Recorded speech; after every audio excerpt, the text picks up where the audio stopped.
السلام علیکم، welcome to my YouTube channel کہانی بائی ماہم۔ اب جلدی میرے چینل کو سبسکرائب کر دیں، لائک کر دیں اور شیئر کر دیں تاکہ آپ کو ساری انفارمیشن ملتی رہے۔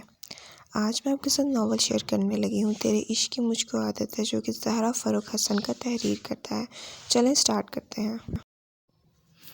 اگر کوئی غلطی سے بھی ادھر آ جاتا اور اس سے حال میں دیکھ لیتا تو ضرور اس کے حسن کے سحر میں گرفتار ہو کر ساری دنیا بھول جاتا اور وہ دیوانہ ہو کر اس کی محبت میں ڈوب جاتا، مگر کسی کی اتنی جرأت کہاں تھی کہ اسے نظر اٹھا کر دیکھ بھی لے۔ یہاں سے وہاں تک گھومنے والے گارڈز بھی دنانے سے پرہیز کر رہے تھے، کیونکہ وہ ارسلان میر کی ملکیت اور کسی کی مجال نہیں تھی اس کو دیکھنے کی۔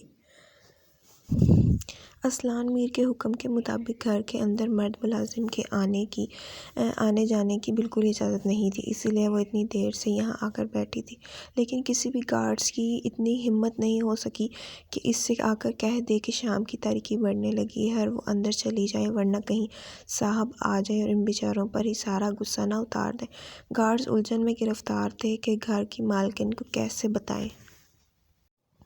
ارسلان میر کی ملکیت میں آنے کے بعد تو اب کسی بھی مرد کو اس سے باتیں تو کیا دیکھنے کی بھی اجازت نہیں تھی، کیونکہ دیکھنے والوں کی آنکھیں نوچ دی جائیں گی اور بات کرنے والوں کی زبان تمام تر پریشانی کے باوجود بھی، اس لیے کسی ملازم نے ادھر جھانکنے کی زحمت نہیں کی تھی۔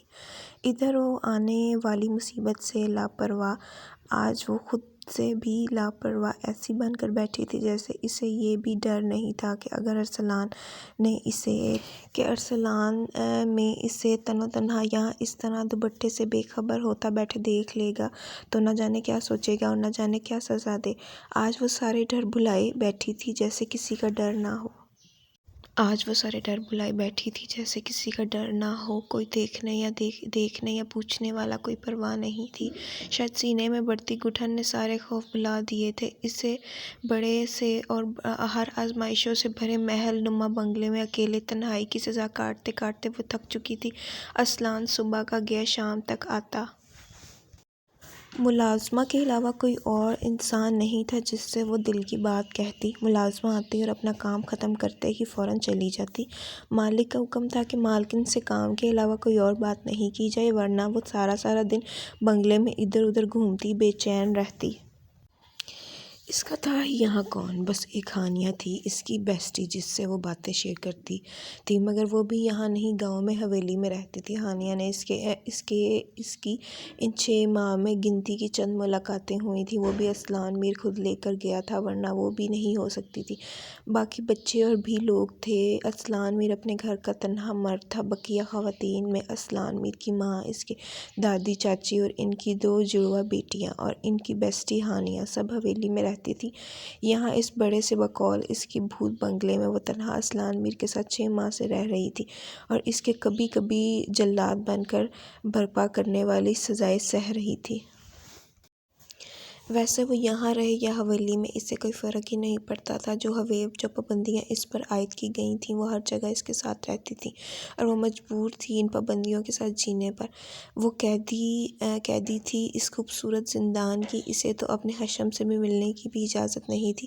حشم کی یاد کیا آئی، چپکے سے کتنے آنسو ٹوٹ کر گریباں میں جذب ہونے لگے۔ عروشہ نے بے بسی کی انتہا پر پہنچ کر سر اپنے گھٹنوں میں چھپا لیا، وہ اب ہولے سسک رہی تھی۔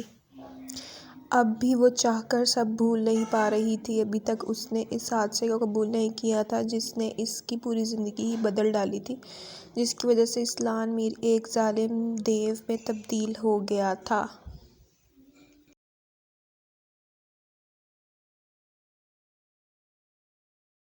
معاف نہیں کروں گی اب آپ کو میں، کبھی بھی نہیں۔ بہت ہی نفرت سے سوچتے ہوئے اس نے اپنا سر گھٹنوں سے اٹھایا اور اپنے گالوں پر بہتے آنسو کو بے دردی سے رگڑ کر صاف کر ڈالا۔ وہ بے آواز روتے ہوئے اس شخص کو یاد کر کے اسے کوسنے میں ایسی کھوئی رہی تھی کہ اپنے پچھلے مخصوص قدموں کو دھمک بھی محسوس نہیں کر پائی۔ تم یہاں کیا کر رہی ہو عروشہ؟ جیسے ہی اس کے کان میں ارسلان میر کی سنجیدہ مگر سرد آواز گونجی۔ Thank you for watching my video. اگر آپ لوگ کو یہ ایپیسوڈ اچھی لگی ہو تو لائک، شیئر اینڈ سبسکرائب کر دیں میرے چینل کو۔ نیکسٹ ایپیسوڈ کا آپ سب ویٹ کریں۔ اوکے، اللہ حافظ۔